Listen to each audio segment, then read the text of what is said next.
Hello. Welcome again. This is Dover Public Library, and this is our podcast. I'm Denise, and this is Jim. He's the boss, the director. And this is Jamie, and she's the one that writes the checks. So we just loved you. Today, we're going to talk about budgeting. How does a library buy all their books? Like this new book is getting ready to come out. It's Linda Castillo's book called Rage. And we have a pull list that is really long. So we're not just going to purchase one copy. We'll get a few copies. And we do that with a lot of the big blockbusters so people don't have to wait, to read their favorite author. But not only do we offer books, we have DVDs, books on CD. We have to purchase paper. We have to keep the lights on. So Jim and Jamie are going to explain today about the budgeting that the library has to deal with. So go ahead. Well, in general, a rule of thumb has always been in library land. We libraries are supposed to spend 60% of their budget on staffing and personnel and benefits. We are a direct service organization, so that's always going to be our biggest expense. And then below that, it's 20% for materials and 20% for overhead. And Jamie, that's a loose number, and it may be antiquated a little bit. And depending on where our money status is, that fluxes every year. So yes, where that money for that book, for that Linda Castillo book, which, by the way, did you hold that up again, Denise? That is a sneak preview of Linda Castillo's new book that doesn't come out till July of 2025. So we're special here in Dover. Yes, and this book will be available for you to put it on hold, but also she's probably going to come here in July, so you can even get her to autograph a copy. All right. So yeah. Where the book money come from for those books?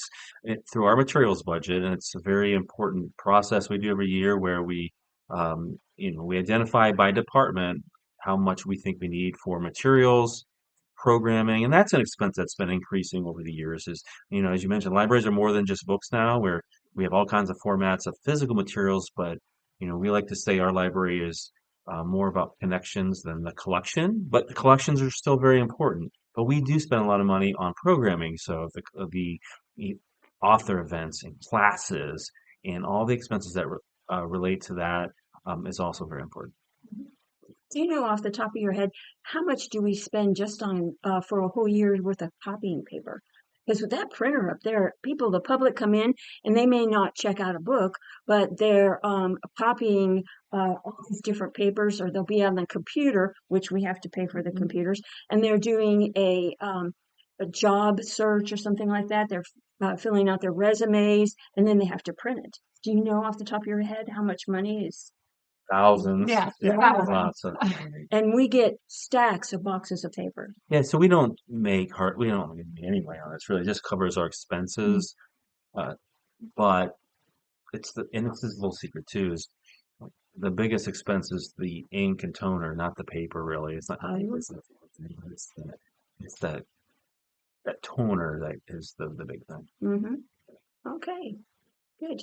Now, in our newsletter, the last one, you had a graph, like a round circle, and it had different, like a pie-shaped thing. We're going to be able to put that in the comments down below so that you can visually see this too. So, you want to say something? Yeah, so our library is funded in a couple different ways. 60% of our revenue comes from what's called the Public Library Fund, and that's a percentage of the general revenue fund for the state of Ohio. We get 1.7% of the general revenue fund money that goes into the public library fund that's then distributed to the different counties within Ohio, to the libraries in their county. So about 60% of our revenue comes from that. And then another 26% comes from our levy revenue from the city of Dover. And then the remaining is from donations or foundations, grant money that we receive, or for patron fees, printing fees, stuff like that. I see. So like if somebody in their family passes away and they want to gift the library money, then that goes to you, and then that can go into our fund? Yes.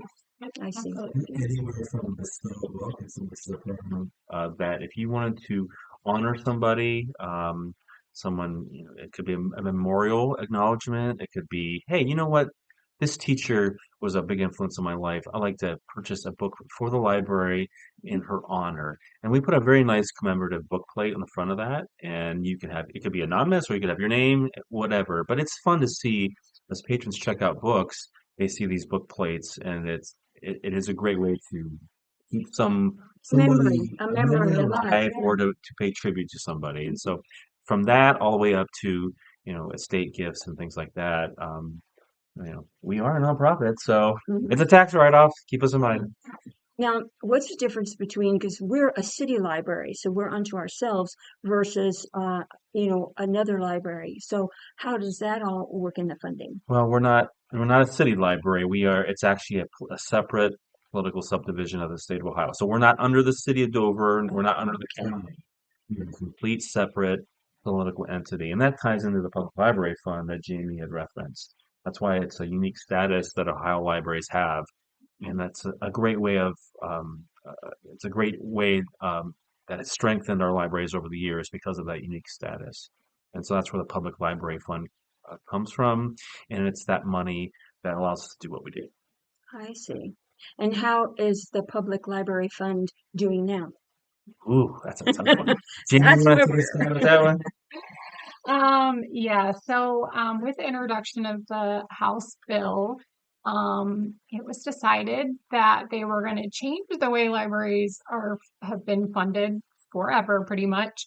And instead of having a public library fund that comes from the general revenue fund, they moved us to an appropriation line item within the budget. So it's a set number instead of being a percentage.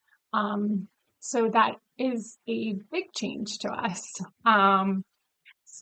So then that's what the House has voted on that and approved it, and now that will go to the Senate, and they will decide if that's how they want to do it or if they want to go back to how they were doing it before. The governor's original budget was keeping us with the public library fund. It was actually raising our percentage from 1.7% to 1.75%. But the House decided no, they didn't want to do that anymore, so they had made a separate line item. And does that take effect this year or next year or? Yeah, that would be for the 2005-2006 budget. Okay.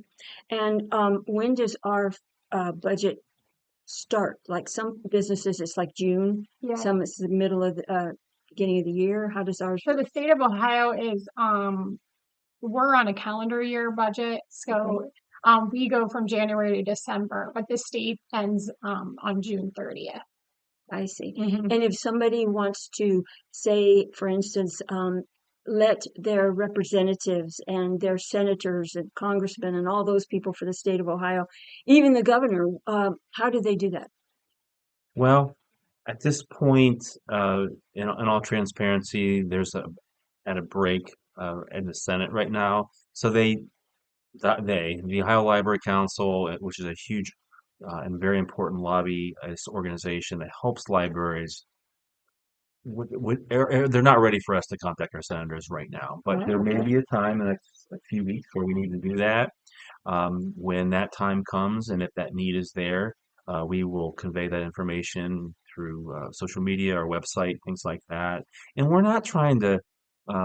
This messaging is not trying to harass anybody. We're just asking people to share positive stories of what the library means to them. Those are the stories that have power and have resonance and that connect with people. So if and when that call comes, which we had done with Representative Salvo, who represents our library in the 51st district. You guys were awesome. Library supporters were a force. And Jamie and I and some trustees were in Columbus last Tuesday, and we had heard several times that they've never had that much volume of emails and phone calls and mail. And so people know that libraries are special, and they're not afraid to share that. So if we do need that, the next step, and as this budget journeys to the Senate, we will certainly let you know. And could they put down in the comments below a little story of what, made them come to the library, how the library affects their life, things like Great that. idea. In the meantime, yes, that'd be a great way because this video, I'm sure we posted on social media and our website, so those comments can be seen and can be out there for people to read. Yeah. That's what I was going to say too. Just in the meantime, keep following the library on Facebook and commenting on our posts and sharing those and just letting people know in the community what the library means to you, how you're using it, how they can use it, just promoting the programs and services that we do here. Can I say a little more about the Public Library Fund? You know, that we kind of him-hawed about it, but it, it not being in Ohio law anymore and making it a line item makes it really easy to cut, to eliminate, to to modify, depending on whoever's in power in Columbus. And so we're not a political institution. We are open to all. It doesn't matter what your last name is, what political party, where you go to church, whether you go to church or not, whatever. We're open to all. And so and that's why the libraries are in a tricky situation. We're not political, but our funding is. And so uh, that's why the Public Library Fund and the elimination of that is such a big deal. We just want to know that our library is going to be around for the community, in 4 years, in 6 years. And so this is the long game we're playing right now. And so if you've seen the House budget, oh, libraries are not getting cut that bad, or it's actually a little of an increase for the next biennium. Yeah, but what's going to happen in 27 and 28? That is the issue that we're looking.